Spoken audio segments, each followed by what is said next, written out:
Bonjour, bienvenue sur ma chaîne Espace Passion Parfum. Aujourd'hui, je vous amène dans un univers luxueux. On s'en va dans les extraits chez Guerlain. J'ai eu la chance de participer la semaine dernière à la masterclass présentée par Guerlain, par la représentante nationale, Madame Duchesne. Je la remercie. Et on a eu une masterclass très intéressante, donc je vais vous faire une petite présentation aujourd'hui. Ça fait une semaine que je les teste très bien à chaque jour, alors je commence à les connaître.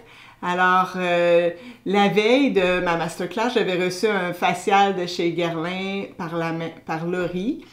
C'était la maison Guerlain qui est présente au Labé à Laval et en même temps, j'ai eu un petit cours et un maquillage personnalisé avec Sydney, qui est le maquilleur national de Guerlain, qui était dans ma ville la semaine dernière. Donc, je le remercie. Je pense que j'ai jamais été aussi belle que cette journée-là. Merci Sydney. Donc, chez Guerlain Canada, ben, ils ont un réel souci de leurs clientes, que ce soit chez Labé ou chez Old Renfrew, il n'y a pas de souci. Là, les parfums que je vous présente sont sur le site de Guerlain Canada ou chez Old Renfrew à Montréal. Alors, un extrait, premièrement, qu'est-ce que c'est? Bien, ça dévoile, il se dévoile vraiment le meilleur sur la peau. Il est plus stable, plus durable que l'autre parfum. L'extrait, il est généralement un peu plus intimiste, mais tout de même puissant et tenace. Il y a comme une alchimie qui se passe entre la peau et l'extrait de parfum. On l'applique vraiment sur les points de pulsation, plutôt que sur les vêtements parce qu'avec la chaleur du corps, il va se réchauffer, il va dégager des facettes différentes. Les extraits sont présentés, aujourd'hui, là, c'est des extraits à 30%. Il faut faire attention parce que les maisons de parfum, des fois, c'est pas réglementé, fait qu'ils peuvent dire un peu n'importe quel chiffre, mais chez Guerlain, je pense que c'est vraiment fiable. Les extraits de parfum sont tous inspirés de la guerlinade. La guerlinade, c'est le nom d'un parfum créé par Jacques Guerlain en 1921. Puis les gens se sont mis à dire que les parfums Guerlain, ils avaient tous un ADN commun. Ils disaient « Ah, toi, je sais pas c'est quel parfum, mais c'est un Guerlain que tu portes. » Le thème guerlinade est revenu plusieurs années plus tard. La guerlinade, c'est vraiment des matières premières fétiches avec des overdoses, du relief, de la tenue, du sillage et de l'audace. Bon. Merci Madame Delacourte pour ses précisions. Je les ai lues sur son blog, c'est un blog très intéressant. C'est elle qui, à l'époque, chez Guerlain, a redéfini ce que voulait dire le mot guerlinade. Les 6 matières premières étaient récurrentes depuis 5 générations et surtout dans les compositions de Jacques Guerlain. Je vous présente 6 extraits que je teste depuis, c'est ça, plus d'une semaine. Ils se portent super bien en layering et le résultat est toujours impeccable. Chacun des extraits a un numéro d'or spécifique en lien avec la matière première qu'il représente. Je vais vous expliquer au fur et à mesure ce numéro. On commence tout de suite avec Bergamote Fantastico et c'est l'extrait numéro 11. La Bergamote Fantastico est une sorte de bergamote que l'on fait pousser pour Guerlain à Calabre. Ils ont même le même fournisseur depuis plus de 125 ans. Eh oui, c'est une entreprise familiale. Alors, on a choisi le nombre 11 car la récolte commence au mois de novembre. Pour la Bergamote Fantastico, c'est une bergamote un peu plus amère, un peu plus sèche. Elle est fruitée et pétillante. Ce parfum-là, on peut le porter seul ou en superposition avec d'autres parfums, par exemple de l'or et la matière. La bergamote, elle est extrêmement fraîche, espiègle, pétillante, scintillante. Le parfum reste frais et un peu amer sur une très longue période. Il tient des heures. Il persiste jusqu'aux notes de fond, comme si la bergamote était maintenant une note de fond. C'est fantastique. Il paraît que en mariage avec le Néroli Outre Noir, c'est magnifique en superposition. Mais il va apporter un petit côté un peu plus joyeux et plus épicé. C'est un parfum pour les amateurs de bergamote qui veulent une bergamote soutenue et intéressante. Deuxième élément que je présente de la guerlinade, le deuxième extrait, c'est la Rose Centifolia Extrait 1. Deux raisons pour le chiffre 1, parce que la rose est utilisée depuis le jour 1 chez Guerlain. Et deuxième raison, c'est dû à l'extrême fragilité de la rose. Elle doit être distillée la même journée que la cueillette. Donc la cueillette se fait très tôt le matin et la distillation doit se faire dans la même journée. La rose centifolia, c'est vraiment la rose de mai, la rose de grâce. C'est un parfum pour les romantiques. Elle est enveloppante, aérienne et joyeuse. J'en ai mis à peu près il y a 1 heure ici.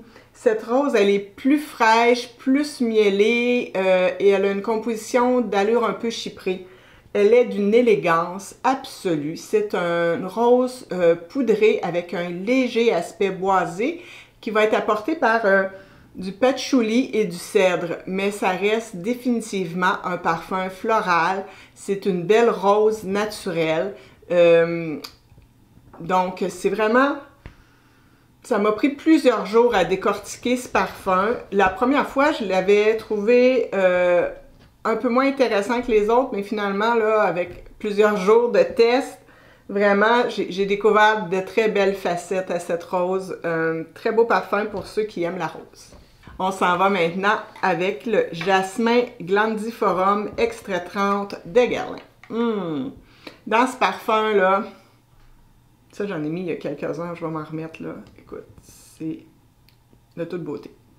Le jasmin, dans ce parfum, il est traité par extrait carbonique. Pour la procédure, le jasmin doit être obligatoirement maintenu à 30 degrés. Donc, voilà, le chiffre, c'est le Jasmin Grandiflorum Extrait 30, c'est à cause du 30 degrés. Un jasmin qui est exceptionnel, impeccable. Le Jasmin Grandiflorum, il y a des facettes de fraises cuites un peu ou confites. Qui sont accentuées un peu dans ce parfum. Ça lui donne un léger aspect sucré. C'est un jasmin qui est très lumineux, comme si vous posiez des rayons de soleil sur votre peau. Il y a un côté vert qui me plaît énormément. Il a aussi une pureté, il est très aérien au départ, et ensuite il devient plus sombre et profond. Au fil de son évolution, là, il change beaucoup parce qu'après ça, il redevient doux. C'est vraiment fascinant. J'ai beaucoup aimé explorer ce parfum.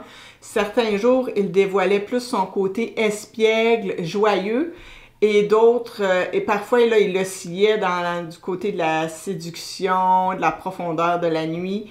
Il me fascine vraiment ce jasmin, à tester sur plusieurs jours pour qu'il vous dévoile tous ses secrets. L'Iris Extrait 6, mon grand coup de cœur. L'Iris ici, il est frais comme de l'oxygène. On l'a extrait pour la première fois après l'ondée de Jacques Guerlain en 1908. L'extrait porte le chiffre 6 parce que ça prend 6 ans à avoir entre la récolte de l'iris et le produit fini. Donc maintenant, l'iris, il est souvent reproduit de manière synthétique dans plusieurs parfums du marché car c'est vraiment une matière première très onéreuse et difficile à obtenir. Une fois planté, l'iris doit rester dans la terre pendant 3 ans, puis après ça, on sèche le rhizome, la racine de l'iris, et on la fait sécher 3 ans sur des plaques que l'on doit alterner pour que tout le monde sèche égal. Donc, la racine, elle devient extrêmement dure et on doit utiliser des couteaux en diamant pour la tailler. On en fait de la poudre, puis on en fait un beurre d'iris. Dans cet extrait, l'iris, il est doux, il est beurré, il est onctueux, pas trop sucré. C'est le plus bel iris, je crois, que j'ai senti de ma vie. On le sent dénudé, d'une pureté sans flafla. Son essence va dévoiler vraiment sa véritable splendeur. J'ai été renversée par ce parfum. Le premier jour que j'avais les 5 extraits, j'en avais 5 des 6 extraits sur moi. Je suis allée au cinéma. Et puis toute l'odeur qui me venait sans arrêt et qui était addictive, c'était l'iris. C'est un iris qui est angélique, d'une pureté, là. C'est l'un des grands parfums que j'ai senti. Il tient plus de 14 heures. Il est présent, mais pas du tout envahissant. Tu sais, il reste, vous le sentez, vous aurez le plaisir de le sentir très bien durant des heures et des heures de bonheur, je vous garantis. selon mes goûts, c'est le plus beau des 6 extraits. C'est un parfum que je voudrais m'acheter sans faute. Les amateurs d'iris, courez le découvrir. C'est vraiment c'est un iris qui est majestueux. Il y a d'autres éléments dans le parfum, mais c'est l'iris qui est vraiment la reine. Il est un peu... il est beau, il est beau en toute occasion, il est élégant, il est racé, il est addictif, enveloppant et réconfortant. Au départ, là, il y a un aspect un peu cosmétique dans les premières minutes, puis après ça, il va devenir un peu plus amandé. Il va s'envelopper de santal et de musc. Il paraît qu'associé à musc outre-blanc, c'est un mariage magnifique. Mais moi, je le trouve beau ainsi, tout seul comme ça. C'est vraiment un iris à aller sentir. Maintenant, passons au Tonka Sarapia, extrait 75. Le Tonka, c'est un Tonka qui vient du Venezuela. À l'époque où Guerlain voulait utiliser cette matière première, les Vénézuéliens, ils n'étaient pas conscients de la richesse de cette matière première-là qu'ils avaient entre les mains. Ils voulaient faire du troc avec Jacques Guerlain. Ah, on va te donner, échange-nous des parfums ou des produits pour la peau en échange. Mais à ce moment-là, Jacques Guerlain, il a vraiment créé une école de commerce pour leur montrer la valeur de cette matière première. Depuis ce temps, le Tonka s'est raffiné et est devenu exceptionnel. Donc, Guerlain a contribué à l'essor de cette industrie au Venezuela. En 1889, ils ont extrait pour la première fois les molécules de coumarine de la fève tonka. On retrouve 75% de coumarine dans la fève tonka, d'où le chiffre 75 pour cet extrait. La coumarine, c'est une note chocolatée, enveloppante, sensuelle, suave. Ça donne un côté addictif au parfum. Mon impression de ce parfum, vraiment avec l'envolée, est spectaculaire. C'est un parfum surdosé en tonka naturel avec un soupçon de coumarine. Guerlain vient accentuer là, la note amandée avec de l'essence d'amande amère. C'est un parfum très gourmand, très chaud. Il est chaud à cause de ses épices. Puis un petit cacao poudré à l'intérieur. La vanille, au fil d'évolution, la vanille, elle va prendre beaucoup de place. C'est ça, le tonka, il s'efface un petit peu, puis il y a beaucoup de vanille, là. Moi, j'ai Tonka Impérial et il est un peu dans le même esprit. La composition, c'est dans la même vibe, la même énergie, le même esprit que Tonka Impérial. Sauf qu'ici, c'est plus soutenu, plus détaillé, plus raffiné. Il est très puissant. Un seul spray suffit. Donc, c'est le plus gourmand des 6. C'est le gourmand des 6, vraiment. Pour ceux qui aiment le tonka et la vanille, c'est un très joli parfum à aller découvrir. Maintenant, on s'en va chez la somptueuse vanille de Guerlain. Et alors, on s'en va avec Vanille Planifolia extrait 21. La vanille chez Guerlain, elle est souvent exceptionnelle. Guerlain est responsable d'avoir reproduit la vanille de Madagascar. L'insecte qui pollinisait les orchidées avait disparu de Madagascar, alors ils ont pris des plants de vanille du Mexique et les ont réintroduits à Madagascar. Les fleurs sont encore pollinisées à la main. 85% de la vanille de Madagascar est utilisée par Guerlain. Ils ont encore un parfumeur qui est sur place et qui s'assure de la qualité de la teinture de vanille avec les récoltes. Ce qui donne une vanille spectaculaire. Chez Guerlain, la vanille, elle est liquoreuse, enveloppante. Oh. On l'a nommé 21 ici parce que c'est le 21 jours de macération pour avoir cet extrait. Par souci d'avoir un certain standard de production, chez Guerlain, là, ils ont 8 parfums centenaires. Donc, il y a une commuelle qui est... C'est un lot de vanille avec des vanilles des différentes années pour s'assurer d'avoir toujours la même qualité de vanille et la même odeur. Donc, ils mélangent les vanilles. pour avoir toujours, c'est ça, cette vanille équivalente et stable. La vanille, elle apporte une chaleur envoûtante, mystérieuse. Dans cet extrait-là, on y sent un peu du rhum. Pour moi, là, il y a des notes épicées, des notes ambrées et musquées. Je préfère cet extrait à spiritueuse double vanille de chez Guerlain. Donc, pour moi, Vanille Planifolia 21, c'est une somptueuse vanille qui prend vie sur ma peau avec des notes au départ herbacées. Puis après, les mosques et le côté ambré arrivent. En fond, il y a de l'opopanine, qui est un accord ambré mythique de Guerlain. Cette vanille, elle est riche et invitante, luxueuse. C'est une vanille qui sent très gousse de vanille. On n'est pas dans le cake à la vanille. On est vraiment comme si on ouvrait une gousse.